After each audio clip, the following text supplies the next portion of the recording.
આપણે ખરેખર 21મી સદીમાં જીવી રહ્યા છીએ? આ સવાલ એટલા માટે પૂછવો પડે કારણ કે આજે પણ સમાજમાં અંધશ્રદ્ધાના મૂળિયા એવા ઊંડા છે જે માસૂમ બાળકોનો ભોગ લઈ રહ્યા છે। સુરેન્દ્રનગરના ધાંગધ્રામાંથી એક એવી જ ઘટના સામે આવી જેને સાંભળીને પથ્થર દિલના માણસની આંખમાં પણ આંસુ આવી જાય। જે દીકરા માટે બાધા રખાઈ, જે દીકરા માટે માનતાઓ મનાઈ, તે દીકરાને એક પાખંડી તાંત્રિક મહિલાએ મોતને ઘાટ ઉતારી દીધો। કારણ માત્ર એટલું કે માસૂમના પરિવારે પશુ બલિ આપવાની ના પાડી હતી। 12 દિવસ પછી જ્યારે બાળકની લાશ બહાર નીકળી ત્યારે અંધશ્રદ્ધાનો સૌથી વરવો ચહેરો સામે આવ્યો। બાળકના પોસ્ટમોર્ટમ રિપોર્ટમાં મોટો ખુલાસો થયો છે, જેમાં પાડોશી રેહાના માયકે તાંત્રિક વિધિ કરી બાળકની હત્યા કરી નાખી।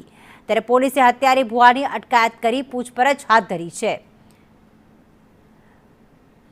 તો ખાસ પીઆઈ ડેનિયલ ક્રિસ્ટરે નિવેદન પણ આપ્યું છે। કબજો મેળવેલ છે અને પછી એનું પીએમ કરવામાં આવેલ છે અને ત્યારબાદ ધોરણસરની ફરિયાદ દાખલ કરવામાં આવેલ છે, જેમાં બીએનએસ કલમ 103(1) અને બ્લેક મેજિક એક્ટ કલમ 3(3) મુજબ ગુનો દાખલ કરવામાં આવેલ છે અને જે આરોપી બાઈ છે તેની ધોરણસર અટકાયત કરવામાં આવેલી છે અને હાલની તપાસ તજવીજ ચાલુ છે, જેમાં રજૂ કરીને રિમાન્ડ મેળવવા પર તપાસ ચાલુ છે।